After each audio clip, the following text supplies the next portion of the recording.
Olá pessoal, na aula de hoje nós veremos os dois últimos filos dos animais inferiores, dos animais invertebrados, moluscos e equinodermas. Afinal de contas, você sabe o que é um molusco? Você sabe o que é um equinoderma? Você seria capaz de degustar um bom molusco? Vamos dar uma olhadinha na nossa enquete.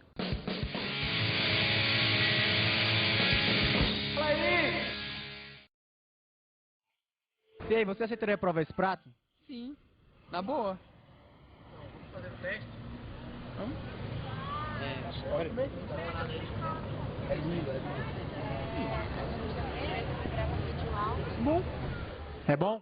Bom. Gostoso. Bom, ótimo. Uma delícia. Bom? Sim. Sim. Vamos.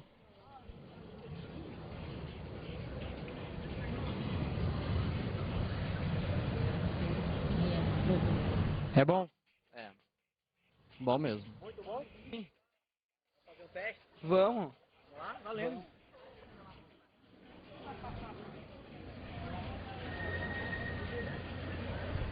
É bom? Muito bom. Bem gostoso mesmo. Teste? Oui, sim. Então vamos fazer um teste drive? Então vamos, então.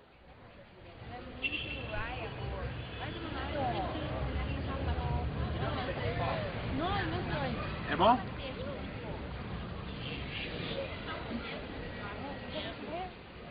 Tem gosto de massa. Massa frita. Coxinha. Tem gosto de coxinha. Comum. É bom, é bom, é bom. Sim, com certeza.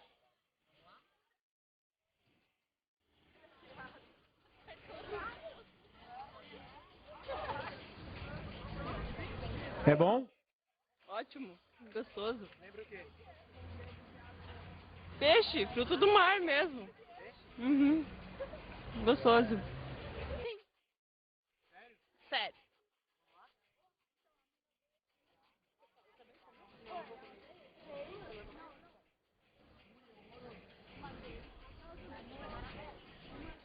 É bom? Tem peixe? Algum peixe específico? Não. Sim, tipo, tá meio confuso o gosto. Sim. Vamos lá?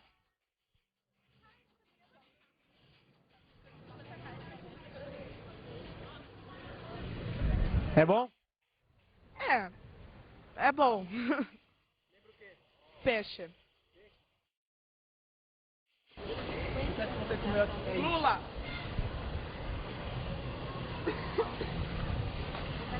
É nojento?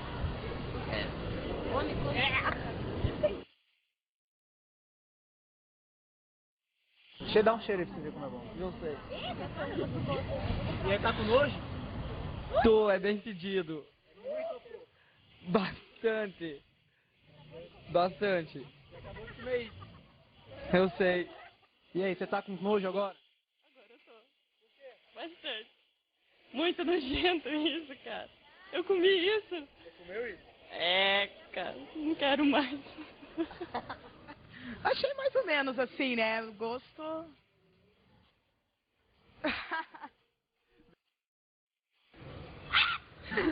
Pode fazer. Dá um cheiro pra você ver como é cheiroso. Fedor. Tá com nojo agora? Não, um pouco. É tipo, diferença, né? Assim. Ai, meu Deus do céu, eu comi esse troço. Não. Apesar de que isso é muito bom. Pois é, eu confesso para vocês que eu não comeria não. Agora, quem são os moluscos? Os moluscos são as lesmas, são os caracóis, são as lulas, os polvos, são os mexilhões. E os equinodermas quem são? Os equinodermas são as estrelas do mar, os ouriços do mar, são as serpentes do mar, os lírios do mar. É importante não acrescentar nesse grupo os cavalos marinhos. Porque muitas pessoas pensam, ouriço do mar, estrela do mar, pepino do mar, bolacha do mar, cavalo marinho. Não, o cavalo marinho, galera, é um peixe, é um cordado. Então, por favor, não me cometa esse pecado biológico. Mas enfim, você sabe por que os moluscos vêm antes dos equinodermas na escala evolutiva?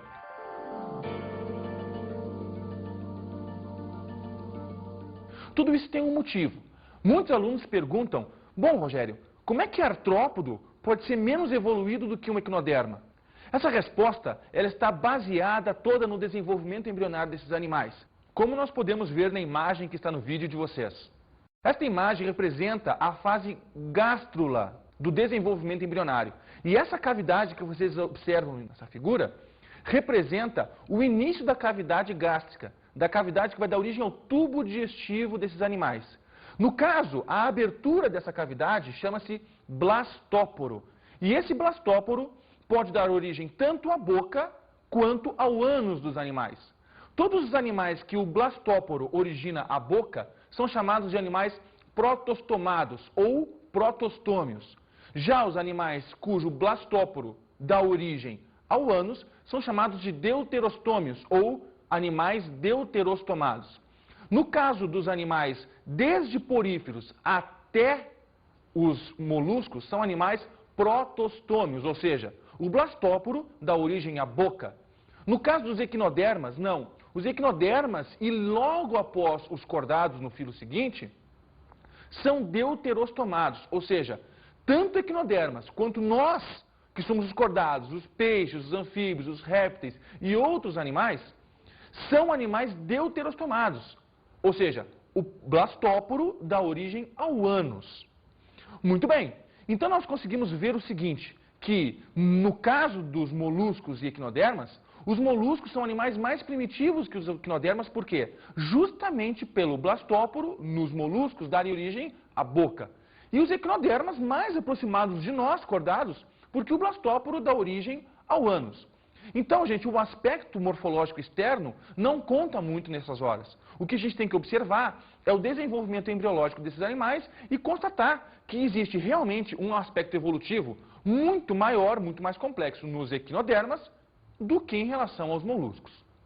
Agora vamos dar uma olhada na classificação dos moluscos. Existem 6 classes de moluscos: a anfineura, monoplacófora, escafópoda, cefalópoda, bivalvia e gastrópoda.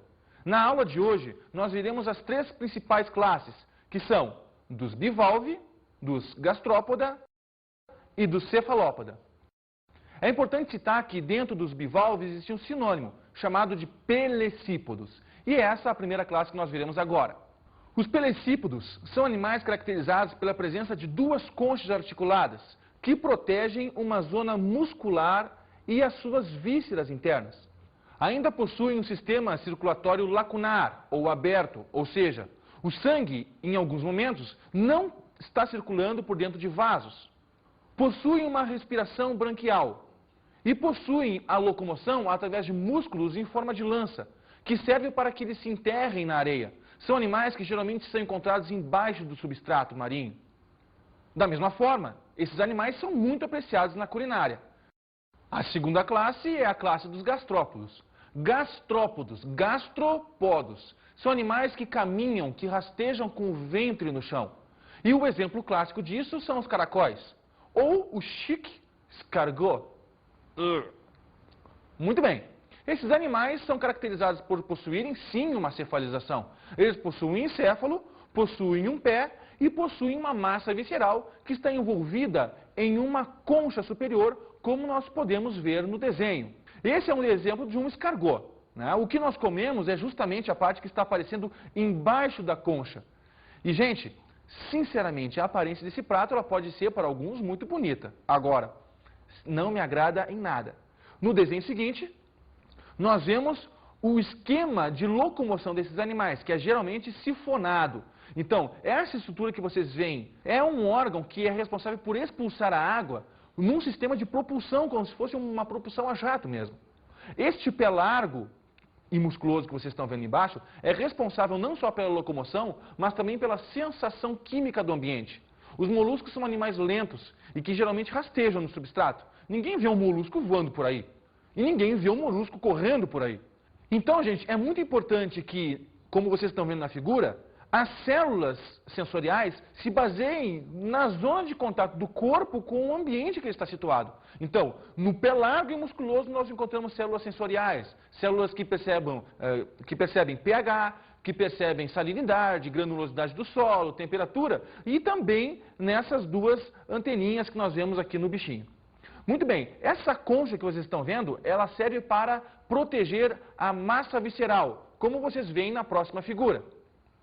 Então, o que nós percebemos? Que todas as vísceras, ou seja, órgãos reprodutores, sistema digestório, sistema respiratório, enfim, todos os sistemas estão envolvidos e protegidos por essa concha espiral que nós encontramos nos gastrópodos.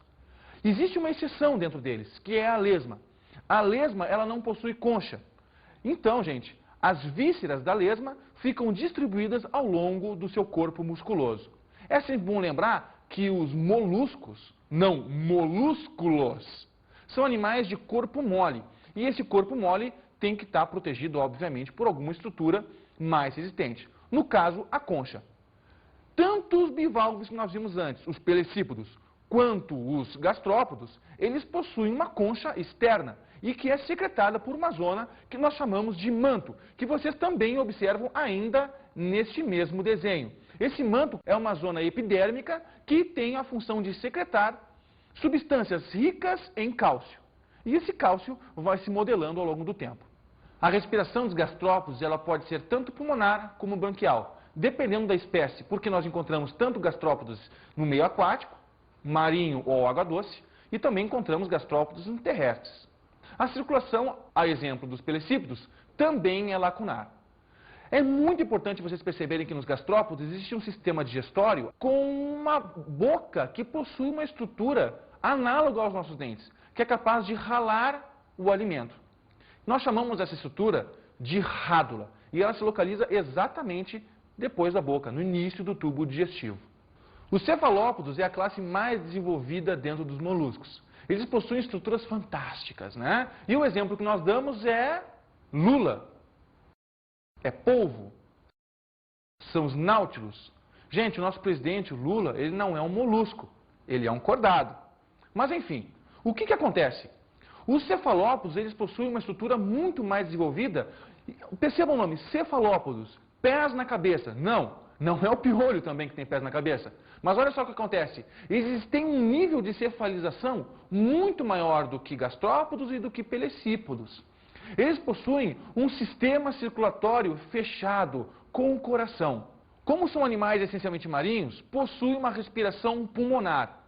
Vamos dar uma olhadinha nas figuras que nós temos aqui. Nessa figura nós temos a lula. Percebam que existe um orifício no corpo dessa lula que é um mecanismo também de locomoção. É um mecanismo de locomoção por sifão. Então, ela puxa a água e expulsa essa água com violência do seu corpo, provocando um movimento.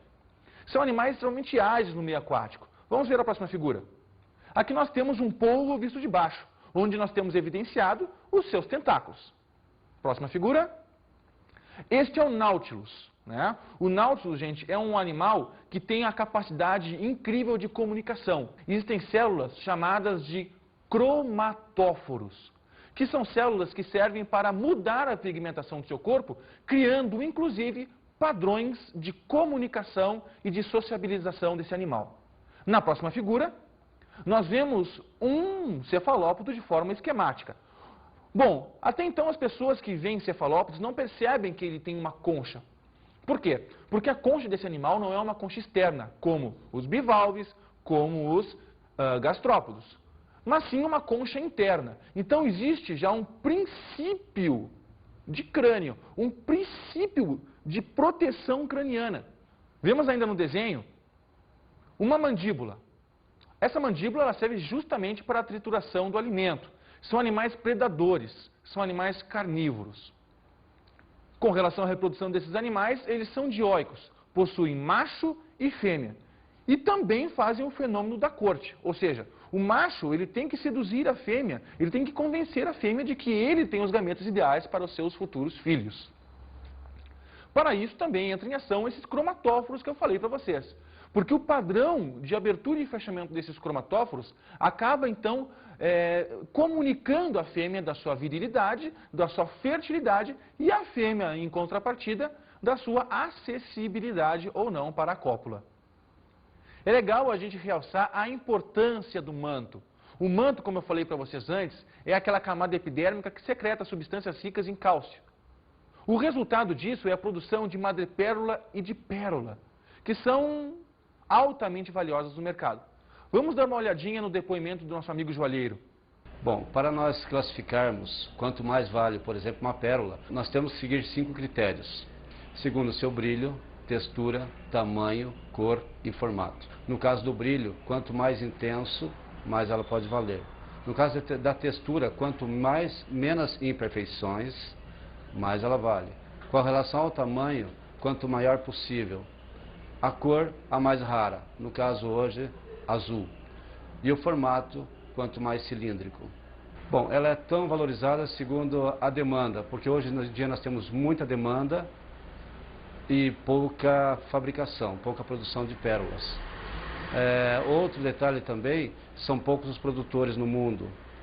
E o terceiro seria o tempo de cultivo, que nós precisamos de 3 anos para cultivar uma pérola. Consequentemente, o seu preço fica alto. De fato, as pérolas têm uma valorização comercial muito grande. Então, gurias, o maior valor mesmo é aquele valor que vem do coração. E quando vocês forem receber pérolas de presente, tenham em mente que esses objetos de desejo levam muito tempo para serem produzidos por uma ostra. Valorizem. Outro fator é o fator da alimentação. Todos os moluscos têm uma grande aceitação no mercado internacional como produtos de degustação, como especiarias. Mas também tem um aspecto negativo, como, por exemplo, os moluscos serem vetores de doenças, como a nossa amiga Biofalária, que é um caramujo que nós encontramos em ambientes encharcados, em charcos, em poças d'água. A Biofalária é o hospedeiro intermediário da doença chamada esquistossomose. E toda vez que o homem entra nesses ambientes de pés descalços, ele está sujeito à penetração do que nós chamamos de cercária, que vem justamente da Biofalária. Vamos agora falar sobre os equinodermas? É o último filo dos animais invertebrados. E perceba o nome, equinodermas.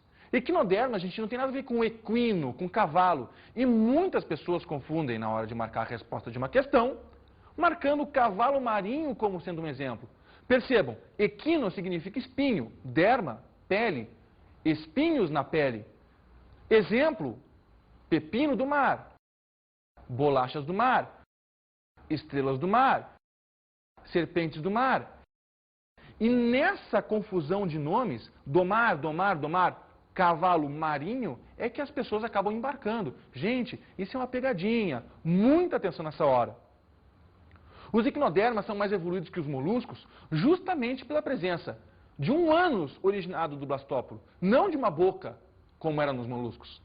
Então, gente, os equinodermas, eles possuem sistemas um pouco mais desenvolvidos do que eles. O principal deles é o que nós chamamos de sistema ambulacral.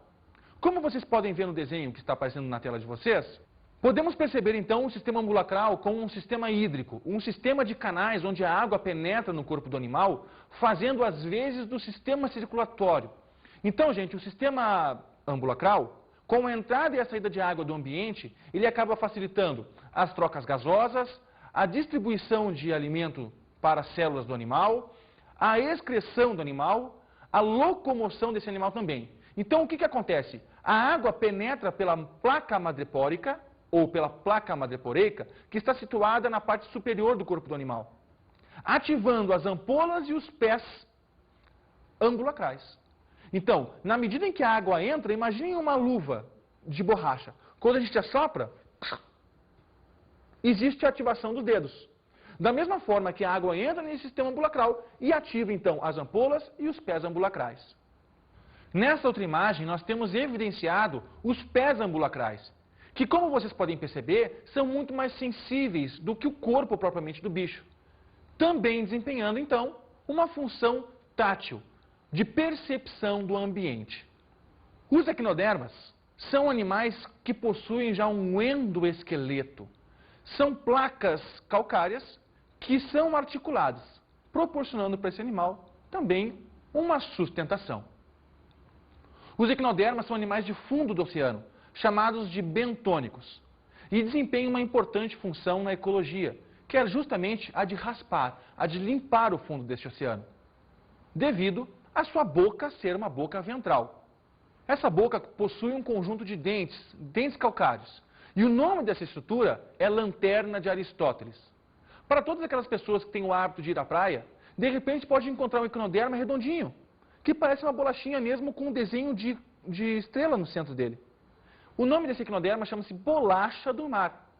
E o centro, bem no centro desse animal, nós encontramos essa estrutura calcária estrelar.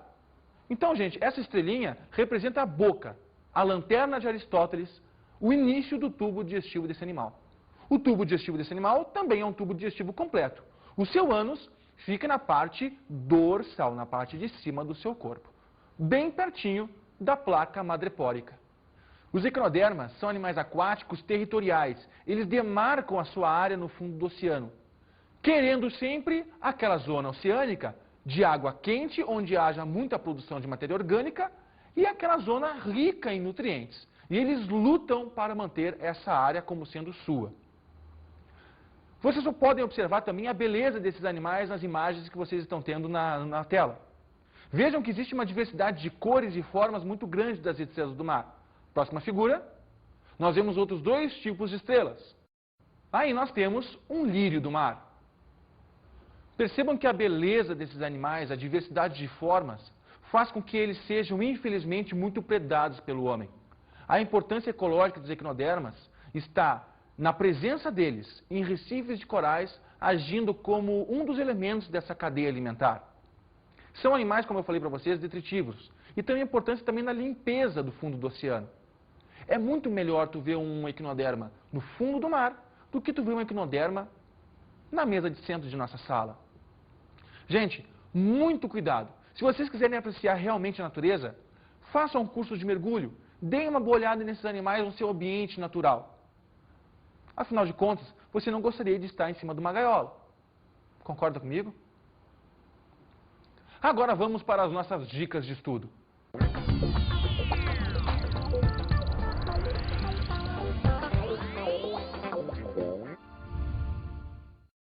Como dica de estudo, eu sempre recomendo para os meus alunos darem uma boa olhada nos documentários do Jacques Cousteau.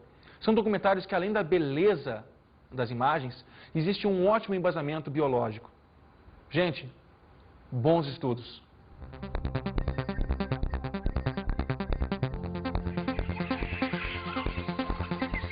Na aula de hoje estudamos moluscos e equinodermas. Animais com aspectos evolutivos diferentes. Moluscos, animais de corpo mole recobertos por concha, e equinodermas, animais que possuem um endoesqueleto calcário e um corpo revestido por espinhos. Vimos também a classificação dos moluscos, destacando as principais. Moluscos, animais protostômios. Equinodermas, animais deuterostômios. Moluscos, animais de corpo mole, corpo revestido por uma concha calcária. Equinodermas, animais com um endoesqueleto calcário e com um revestimento de espinhos na sua derme. Vimos também os aspectos evolutivos das equinodermas. Pelecípodos, duas conchas, articuladas. Gastrópodos, uma concha única, barriga rastejando no chão. E cefalópodos, animais como, por exemplo, lulas e polvos, que possuem os pés na cabeça, um alto grau de cefalização. Bons estudos!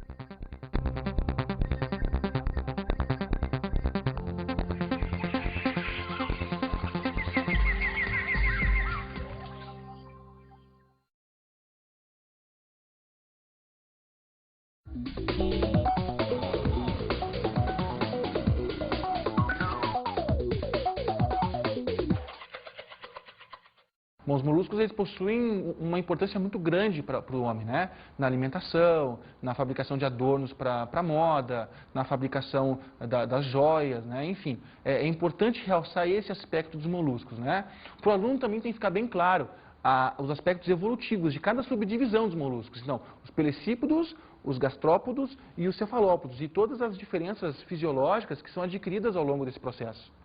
Com relação aos equinodermas, é importante realçar o sistema ambulacral como um sistema coringa, como um sistema que realmente tem várias funções no corpo do bicho, tá? E, gente, equinodermas, quando sendo animais que possuem um endoesqueleto, tá? É isso aí, um abraço.